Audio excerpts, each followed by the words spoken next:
प्यारे बच्चों, स्वागत है आपका अपने इस इंग्लिश के क्लास में। आज हम आपको अपने हाई स्कूल सिलेबस के अंतर्गत लेसन नंबर 3 द गंगा इसके बारे में डिस्कस करेंगे। इसके पैसेज के बारे में डिस्कस करेंगे, लॉन्ग आंसर शॉर्ट आंसर्स के बारे में डिस्कस करेंगे।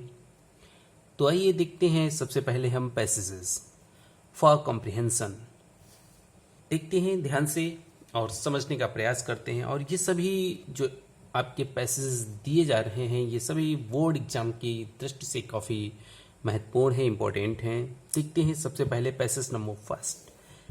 ध्यान दें कि जो आपका फर्स्ट क्वेश्चन होता है हाई स्कूल के बोर्ड एग्जाम में वो सबसे पहले इसी तरीके का होता है कि आपको कुछ लाइंस दी होंगी किसी भी लेसन से और उसके बेस्ड ही 2 क्वेश्चंस दिए होंगे जो कि 2 और 2 4 नंबर के होते हैं। इनका हम आंसर लिखते हैं लेसन के आधार पर ही, according your lesson, according to your passage. देखते हैं सबसे पहले, मेनी हैव बीन एडमायर्ड, बहुत से लोग ने प्रशंसा की। Have been, some have been rewarded, बहुत से लोगों ने सम्मान दिया, कुछ लोगों ने सम्मान भी दिया। रिवर्ड में सम्मान देना, रिवरेंस सम्मान इसका नाउन होता है। बट लेकिन the affection of all classes, लेकिन हर क्लास का, हर वर्ग का जो अफेक्शन में स्नेह, जो स्नेह है ऑफ द इंडियन पीपल, भारतीय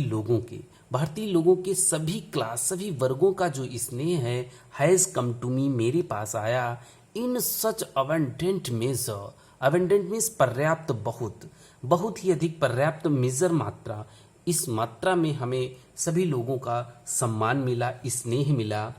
और दैट, जिसे आई हैव बीन ओवरवेलम्ड, जिससे हम बहुत ही ओवरवेलम्ड हो गए, आत्म विभोर हुए। वाई इट, इसके द्वारा। इट किसके लिए है? स्नेह के लिए, अफेक्शन के लिए। और हम इस अफेक्शन से बहुत ही ओवरवेलम्ड हो गए, आत्म विभोर हो गए, मुग्ध हो गए। आई कैन ओनली एक्सप्रेस, मैं केवल एक्सप्रेस कर सकता हूँ, व्यक्त कर सकता हूँ। दी होप, और आशा कर सकता हूँ, इस उम्मीद को व्यक्त कर सकता हूँ कि इन द रिमेनिंग ईयर्स, की इस रिमेनिंग ईयर्स में, कहने का मतलब हमारे जो शेष वर्ष बचे हैं, हमारी जिंदगी का जो हिस्सा बचा हुआ है, जितनी उम्र बची हुई है, आई मे लिव, जो मैं जीवित रहूं, जब तक मैं जिंदा रहूं, यानी कि मेरे जीवन का जो शेष बचा हुआ समय। I shall not be unworthy of my people and their affection. तो मैं यही एक्सप्रेस कर सकता हूँ, यही उम्मीद कर सकता हूँ कि मैं अपने बचे हुए समय में I shall not be unworthy, मैं अयोग्य नहीं बनूंगा of my people, अपने लोगों का, and their affection, और उनके स्नेह का। यही कह रहे हैं कि मैं ये वादा कर सकता हूँ कि मैं अपने लोगों को बचे हुए समय में अनवर्दी नहीं बनूंगा, अयोग्य नहीं बनूंगा, उनका प्रेम और जो स्नेह है उसके मैं योग्य बना रहूंगा। To my innumerable comrades and colleagues, innumerable, अनेक जो मेरे कॉमरेड्स हैं, कलीग्स हैं, साथी हैं, सहयोगी हैं, उन सभी को I owe an even deeper debt of gratitude, deeper debt means कर्ज, डीपर अत्यधिक, ग्रेजुटेट मीन्स कृतज्ञता जो होती है, ग्रेजुटेट आभार, कहने का मतलब आभार, आभारी होने का जो कर्ज है, जो बहुत ही कर्ज है, उसका मैं वो हूँ, ऋणी हूँ। मैं इनका सबका, हजारों अनेकों लोगों का मैं ऋणी रहूँगा। We have been joint partner, और हम सभी लोग जॉइंट पार्टनर्स रहे हैं। इन द ग्रेट अंडरटेकिंग्स, बहुत से कार्यों में, बहुत ही महान कार्यों में हम सभी लोग, हम और हमारे भारतवासी, ये सभी लोग जॉइंट पार्टनर रहे हैं। And have shared the triumphs and sorrows, triumphs means Vijay, Jeet, sorrows दुख, गम, विच इनएविटेबली अकम्पनी देम, और जिसमें हम सभी लोग निश्चित रूप से साथ साथ रहे हैं। मैंने जय, पराजय, दुख, सुख सभी का साथ दिया है, सभी लोग एक दूसरे के साथ ही रहे हैं। तो इस तरीके से ये पैसेज है, और इस पैसेज के अंतर्गत आपके सामने 2 क्वेश्चन हैं। 2 क्वेश्चन देखते हैं क्वेश्चंस को। What have overwhelmed the writer of the lesson, lesson के जो राइटर हैं उसको किस चीज ने ओवरवेलम्ड कर दिया, किस चीज ने ओवरवेलम्ड किया है। तो क्या है, ओ व्हाट, किस चीज ने ओवरवेलम्ड किया। तो ये आपका क्वेश्चन है कि किस चीज से ओवरवेल्म्ड हो रहे हैं, ये ओवरवेल्म्ड हुए। तो देखते हैं इसको। अगला क्वेश्चन क्या है यहां पर, what does the writer hope, और राइटर क्या उम्मीद करता है in the remaining years of the life के जो रिमेनिंग ईयर्स है उसमें लेखक क्या उम्मीद रखता है। यानी कि दो क्वेश्चंस हैं, इन दोनों क्वेश्चंस के आंसर देखिए। The writer has been overwhelmed by the affection से, स्नेह से ओवरवेल्म्ड हुआ है, स्नेह से ओवरवेल्म्ड हुआ है, ऑफ ऑल क्लासेस, वर्ग ऑफ इंडियन पीपल, भारतीय लोगों के सभी वर्गों का जो अफेक्शन है, स्नेह है, उसी से वो आत्मविभोर लेखक हुआ है। द राइटर होप्स, और लेखक उम्मीद करता है, ये दूसरे क्वेश्चन का आंसर है, कि टू बी वर्दी, उम्मीद करता है योग्य बने रहने की, of his people and their affection, अपने लोग और उनके द्वारा दिया गया स्नेह, उसके वर्दी रहने की उम्मीद करता है इन द रिमेनिंग ईयर्स, अपने शेष रिमेनिंग ईयर्स में। फिर आगे दूसरा पैसेज देखते हैं। To my innumerable comrades and colleagues I owe an even deeper debt of gratitude. We have been joint partners in great undertakings and have shared the triumphs and sorrows which inevitably accompany them. ये पिछला stanza था, उसी की कुछ lines हैं। उसके आगे देखते हैं। When I die, जब मैं मरूं, कह रहा है मैं सबका सहयोग, सभी के जितने भी हमारे देश के वासी हैं, ये सभी लोग हमारे हर चीज में पार्टनर रहे हैं। व्हेन आई डाई, जब मैं मरूं, I should like my body to be cremated, तो मैं चाहता हूं कि जो मेरी बॉडी है वो क्रीमेटेड की जाए। क्रीमेटेड का मतलब अग्नि में प्रवाहित की जाए, अग्नि कहने का मतलब दाह संस्कार किया जाए। तो कह रहा है कि जब मैं मरूं तो मेरी बॉडी का दाह संस्कार किया जाए। If I die in foreign country, यदि मैं फॉरेन कंट्री में मरूं तो my body should be cremated there, मेरी बॉडी को वहीं क्रीमेटेड कर देना चाहिए, दाह संस्कारित कर देना चाहिए। एंड माई असेस, और मेरी जो राख है सेंट टू इलाहाबाद को भेज देनी चाहिए। स्मॉल हैंडफुल ऑफ दी जसेस, और इस राख का एक मुट्ठी राख, स्मॉल हैंडफुल मीन्स एक मुट्ठी राख, शुड बी थ्रोन, बहा देनी चाहिए, डाल देनी चाहिए, इन द गंगा में। And the major portion of them dispose, और जो मेजर पोर्शन है ऑफ देम का मतलब राख का जो अधिकांश जो हिस्सा है वो डिस्पोज कर दिया जाए, of in the manner indicated below, निम्नलिखित तरीके से, जैसा कि मैं नीचे बता रहा हूं उस तरीके से मेरा शेष राख का हिस्सा डिस्पोज कर दिया जाए। नो पार्ट ऑफ दी जसेस, इस राख का कोई भी पार्ट नहीं, शुड बी रिटेन्ड और प्रिजर्व्ड, रिटेन्ड बनाए रखना, प्रिजर्व्ड मीन सुरक्षित रखना, कि हमारी राख बचाकर न रखी जाए। बिल्कुल दो तरीके से, एक मुट्ठी राख गंगा में बहा दी जाए, शेष जो राख है वो निम्नलिखित तरीके से उसको छितरा दिया जाए या डिस्पोज कर दिया जाए। क्वेश्चन देखते हैं। Write the name of the lesson, lesson का नाम, लेसन के लेसन का नाम लिखिए। From which the above noted pieces has been taken, जिससे ये पीस लिया गया है, ये टुकड़ा लिया गया है, उस पार्ट का नाम लिखिए। Who is the author, author means writer, लेखक ऑफ द लेसन, लेसन का ऑथर कौन है। दूसरा क्वेश्चन है what is the desire of the writer after his death, मरने के बाद लेखक की इच्छा क्या है, मरने के बाद लेखक की इच्छा क्या है। तो इसको देखते हैं, आंसर देखते हैं। इस तरीके से भी हम आंसर्स के लिए क्वेश्चंस के आंसर्स लिख सकते हैं। Name of the lesson, lesson का नाम the Ganga. Name of the author, author का नाम पंडित जवाहरलाल नेहरू। हम इस तरीके से भी लिख सकते हैं और चाहे तो पूरा सेंटेंस भी क्लियर कर सकते हैं। अगला दूसरा जो क्वेश्चन है उसका आंसर देखते हैं कि उनकी इच्छा क्या थी। वेयर द राइटर डाइज, जहां भी लेखक मरे, his body should be cremated there, उसकी बॉडी को वहीं क्रीमेटेड कर दिया जाए। If he dies in foreign country, यदि वो फॉरेन कंट्रीज में मरता है, his ashes should be sent to Allahabad, तो उसकी राख को इलाहाबाद में भेज दिया जाए, यही उसकी इच्छा थी। पैसेज नंबर 3 देखते हैं। The Ganga specially is the river of India, Ganga विशेषकर भारत की नदी, विलव्ड ऑफ हर पीपल, सब हर पीपल मीन्स अपने लोगों की, अपनी जनता की, विलव्ड प्रिय, अपनी जनता की प्रिय, राउंड विच आर इंटरवीन्ड, जो हर तरीके से इंटरवीन्ड है, गुथी हुई है, किससे, हर रेशियल मेमोरीज, अपनी रेशियल मेमोरीज से, यादों से। जो गंगा नदी है भारत का, विशेषकर भारत की नदी है और अपने लोगों की बहुत ही प्रिय है और उसमें बहुत सी रेशियल मेमोरीज यादें इंटरविंड हैं, गुथी हुई हैं, जुड़ी हुई हैं। हर होप्स एंड फियर्स, उसकी उम्मीदें और उसका भय, ये सब उससे इंटरविंड है, गुथा हुआ है, जुड़ा हुआ है। हर सॉन्ग्स ऑफ ट्रायम्स, उसके जीत के गीत भी उससे इंटरविंड हैं। हर विक्ट्रीज, उसकी विजय भी इंटरविंड है। एंड हर डिफीट्स, और भारतीय लोगों की जो डिफीट्स हैं वो भी इससे इंटरविंड है। सभी कुछ इस नदी से जुड़ा हुआ है, उससे मेमोरीज से जुड़ा हुआ है। She has been a symbol of the India's is long culture. She has been a symbol, वो एक प्रतीक रही है भारत की एज लॉन्ग मीन्स बहुत युगों से, कल्चर एंड सिविलाइजेशन, संस्कृति और सभ्यता। भारत की जो पुरानी बहुत लंबे समय से चली आ रही संस्कृति और सभ्यता है, उसका एक सिंबल रही है गंगा। गंगा भारतीय संस्कृति और सभ्यता का एक प्रतीक रही है। ईवर चेंजिंग, हमेशा बदलने वाली, ईवर फ्लोइंग, बहने वाली, एंड इट ईवर द सेम, और फिर भी सेम रहने वाली गंगा। कहने का मतलब यहाँ पर देखिए ऑक्सीमोरन, विरोधाभास अलंकार का प्रयोग है। कह रहे हैं ईवर चेंजिंग, बदलने वाली, ईवर फ्लोइंग, बहने वाली, and at ever the same, और फिर भी सेम, फिर भी एक जैसी। जो चीज बदल रही है उसको सेम भी बता रहे हैं। तो इस तरीके से ऐसी गंगा, सी रिमाइंड मी, वो मुझे याद दिलाती है। मी, ये जो मी आया है ये लेखक के लिए आया है, नेहरू जी के लिए आया है। सी का मतलब गंगा। गंगा रिमाइंड्स, याद दिलाती है नेहरू जी को किस चीज की? Of the snow covered peaks. Peaks means चोटी, स्नो कवर बर्फ से ढकी हुई चोटियों की याद दिलाती है। और the deep valleys of the Himalayas, और हिमालय की जो डीप वैलीज हैं, गहरी गहरी घाटियां हैं, उनकी याद दिलाती है। विच आई हैव लव्ड, जिसे मैं प्रेम करता था, सो मच, बहुत ही अधिक। एंड ऑफ द रिच, और rich and vast plains. Rich means धनी, वास्ट मीन्स विशाल, प्लेन्स मीन्स मैदान।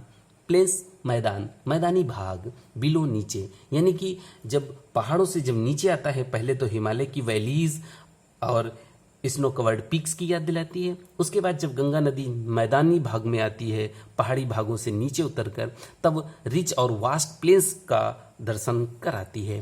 रिच का मतलब धनी, धनी का मतलब जो भूमि उपजाऊ हो, उसको हम रिच प्लेन कहेंगे। वास्ट विशाल का है, प्लेन को दिखाती है, उसके बारे में याद दिलाती है। और where my life and work have been cast, जहाँ पर मेरा जीवन और कार्य पड़ा हुआ है, यानी कि जहाँ जिससे संबंधित मेरा जीवन है और मेरा कार्य जिस भूमि से संबंधित है, उसकी भी याद दिलाता है। अब आगे इसके क्वेश्चंस देखते हैं। इसके क्वेश्चंस के अंतर्गत हमें 2 क्वेश्चन देखने हैं। Write the name of the lesson from which the passage has been taken, who is the author of this lesson. अक्सर क्वेश्चन पूछा जाता है, इंपॉर्टेंट क्वेश्चन है। इस क्वेश्चन को क्लियर करने के लिए आपको सभी अपने लेसन्स के नेम और उसके राइटर्स के नेम अच्छे से याद होने चाहिए, लिख लिख के सभी लोग देख लें। दूसरा क्वेश्चन है, what does the Ganga remind Pandit Nehru of, कि कौन सी चीज पंडित नेहरू को गंगा नदी याद दिलाती है।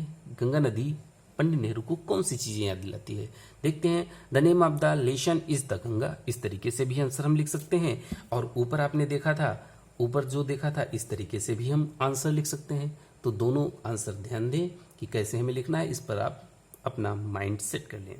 देखते हैं, the author of the lesson is Jawaharlal Nehru. Ganga reminds Pandit Nehru of the snow covered peaks and deep valleys of Himalaya. तो गंगा नदी जो है वो नेहरू को 2 चीजों की याद दिलाती है, snow covered peaks and deep valleys of Himalaya. इसके अलावा जब मैदानी भागों में आती है तब भी वो कुछ न कुछ याद दिलाती है। आगे देखते हैं other important questions. What does the Ganga symbolize, Ganga किस चीज की प्रतीक है। देखते हैं, the Ganga symbolize India's age long culture and civilization. Symbolize means प्रतीक होना, सिंबल यानी कि गंगा नदी किस चीज का सिंबल बनती है, सिंबलाइज बनती है, प्रतीक बनती है। तो किस चीज की, India's is long culture and civilisation. इसको कैसे लिखना है, तो ध्यान दें, व्हाट और डज तो हम हटा ही देते हैं। द गंगा सब्जेक्ट बना लिया, उसके बाद सिंबलाइज को वर्ब बनाया, द गंगा सिंबलाइजेस, यस जोड़ दिया, फिर object India's is long culture and civilization. अगला question, which word in the passage mean, passage में ऐसे कौन से वर्ड हैं जिसका मतलब विक्ट्री और मिक्स्ड इंटीमेटली है। देखते हैं, देखो विक्ट्री का मतलब ट्रायम्फ, ट्रायम्फ आपका आया होगा, ट्रायम्फ मीन्स विक्ट्री। फिर एक इंटरविंड आया था, इंटरविंड का मतलब मिक्स्ड, इंटीमेटली बहुत ही घनिष्ठता पूर्वक एक दूसरे से गुथा होना, मिला होना। तो इस तरीके से आपका ये 3 स्टेंसास पैराग्राफ्स हैं जिनको हम देखते हैं, और चौथा हम पैराग्राफ देख रहे हैं, देखते हैं। Smiling and dancing in the morning sunlight. Smiling मुस्कुराते हुए, नाचते हुए मॉर्निंग सनलाइट में मुस्कुराते, डांसिंग करते हुए। And the dark and gloomy, dark गहरे और ग्लूमी अंधकार, उदासी से भरे हुए। एंड फुल ऑफ मिस्ट्री, रहस्य से भरे हुए। As the evening shadows fall, जैसा कि इवनिंग की शैडोज गिरती हैं, शाम के समय जो हमारी परछाइयाँ फाल गिरती हैं, यानी कि लंबी होती चली जाती हैं। नारो, बहुत ही संकीर्ण, पतली, स्लो, धीमी एंड ग्रेसफुल स्ट्रीम। और इन विंटर, और सर्दियों में, विंटर में बहुत ही कृपा से परिपूर्ण स्नेहमयी धारा के रूप में। And a vast roaring thing, और बहुत ही विशाल, रोरिंग, गरजने वाली, दहाड़ने वाली वस्तु के समान। कब? ड्यूरिंग द मानसून, मानसून के दौरान, मानसून के दौरान। तो यहाँ पर 3 तरीके आपके बताए गए। पहले तो बताया smiling, dancing, morning sunlight. Morning sunlight में कैसी? स्माइलिंग और डांसिंग। फिर क्या है? फुल ऑफ मिस्ट्री कब होती है? ग्लूमी और डार्क में। जब इवनिंग शैडोज होती है, यानी कि जब इवनिंग होती है। जब इवनिंग में क्या होता है? हमारी जो परछाइयाँ वो फाल होती हैं, गिरती चली जाती हैं, लंबी होती चली जाती हैं। और फिर क्या है? दूसरी स्थिति क्या है? नैरो, स्लो और ग्रेसफुल स्ट्रीम, यानी कि पतली हो जाती है, धीमी हो जाती है, और कृपापूर्ण यानी कि गरिमामयी, स्नेहमयी धारा बन जाती है। कब? इन विंटर। फिर क्या है अगली? वास्ट रोरिंग थिंग, एक बहुत ही दहाड़ने वाली, गरजने वाली वस्तु बन जाती है। कब? मानसून के दौरान, यानी कि बारिश के मौसम में। यानी कि हर समय, हर ऋतु के बारे में बताया। फिर और कैसी हो जाती है? ब्रॉड वॉसम्ड, बहुत ही विस्तृत, वॉसम्ड, ब्रॉड बॉसम्ड का मतलब चौड़ी छाती वाला, कहने का मतलब विशाल क्षेत्र हो जाता है। ऑलमोस्ट एज द सी, लगभग समुद्र के जैसा। एंड विद समथिंग, और कुछ ऐसी चीजें ऑफ द सीज पावर, जिसमें समुद्र की पावर आ गई हो। काहे की पावर? किस लिए? टू डिस्ट्रॉय, डिस्ट्रॉय करने की पावर आ गई हो, जिसमें ऐसी चीज के रूप में परिवर्तित हो जाती है। कौन? द गंगा। अब नाम दिया गया है गंगा का। The Ganga has been to me, मेरे लिए रही है क्या? A symbol and memory of the past. तो ये चीज हमारे लिए एक सिंबल रही है, गंगा नदी। ये सभी गंगा नदी की विशेषताएं ऊपर बताई गई हैं। ये सिंबल रही है, और मेमोरी ऑफ द पास्ट, और भूतकाल की मेमोरी के रूप में रही है। तो इस तरीके से हम इसको देखते हैं। फिर इसमें अगला, और फिर क्या है? India running into the present, और वही इंडिया रनिंग, दौड़ती हुई आ रही है, इनटू द प्रेजेंट, वर्तमान में। कहाँ से? भूतकाल से आ रही है। And flowing on the great ocean of future, और कहाँ को दौड़ती हुई जा रही है? भविष्य के समुद्र में, यानी कि दक्षिण भारत में, जहाँ हिंद महासागर है, वहाँ मिलती है। तो ये ऊपर से चलती चली आ रही है, प्रेजेंट में आई है, अब आगे भविष्य की ओर। भविष्य कहाँ है इसका? ग्रेट ओशन, हिंद महासागर, उसमें ये फ्लोइंग करती हुई चली जा रही है, बहती हुई चली जा रही है। तो इस तरीके से यहाँ पर इसकी कुछ विशेषताएं दी गई हैं। देखते हैं questions. How does according to the writer, writer के अनुसार, the Ganga look during the winter, Ganga दिखाई पड़ती है विंटर में, विंटर के दौरान, यानी कि सर्दियों में लेखक के अनुसार गंगा कैसी दिखाई पड़ती है? आंसर देखते हैं यहाँ। द गंगा लुक्स नारो, बहुत ही पतली हो जाती है, स्लो हो जाती है, graceful stream in winter. Ganga looks narrow, slow and graceful stream in winter.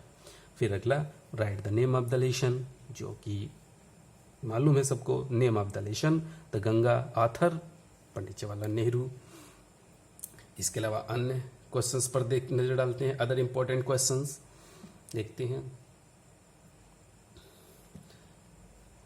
What does the Ganga look like during the monsoon, monsoon के समय में गंगा कैसी दिखाई पड़ती है? ये भी बहुत इंपॉर्टेंट क्वेश्चन है। The Ganga looks a vast roaring thing during monsoon, paragraph से, लाइन से आपको आंसर बड़ी आसानी से मिल जाएगा। फिर अगला पैसेज देख लेते हैं, पैसेज नंबर 5। एंड दो I have discard much of the vast traditions, past traditions, discard means अलग हो जाना, पुरानी परंपराओं से मैं काफी हद तक डिस्कार्ड कर चुका हूं, छोड़ चुका इन कस्टम्स। एंड एन एक्सिस, और मैं इस बात को भी लेकर एक्सिस हूँ, उत्सुक हूँ, बेचैन हूँ कि India should get rid her self of, कि भारत को भी अपने आप को गेट रीड कर लेना चाहिए ऑल सेकल्स मीन्स बेड़ियां, जंजीरें, दैट वाइंड जो बांधे हुए हैं, एंड कॉन्स्टेंट जो सीमित किए हुए हैं, हर मीन्स इंडिया, यहाँ पर इंडिया के लिए आया प्रोनाउन, जो भारत को कॉन्स्टेंट और बाइंड किए हुए ऐसी जंजीरों से भारत को अपने आप को मुक्त कर लेना चाहिए। एंड डिवाइड हर पीपल, और जो उसके पीपल को यानी कि भारतीयों को डिवाइड किए हुए, ऐसी जंजीरें जो भारतीयों को डिवाइड किए हुए, बांटे हुए हैं। एंड सप्रेस, और दबाए हुए हैं, वास्ट नंबर ऑफ देम, और बहुत से लोगों को दबाए हुए हैं, ऐसी जंजीरों से, ऐसी बेड़ियों से भारत को अपने आप को आज़ाद कर लेना चाहिए। And prevent the free development of the body and spirit, और जो बॉडी है उसको, जो उसका जो फ्री डेवलपमेंट है उसको प्रिवेंट कर रही है, रोक रही है। इस चीज, ऐसी जंजीरों को हमें छोड़ देना चाहिए।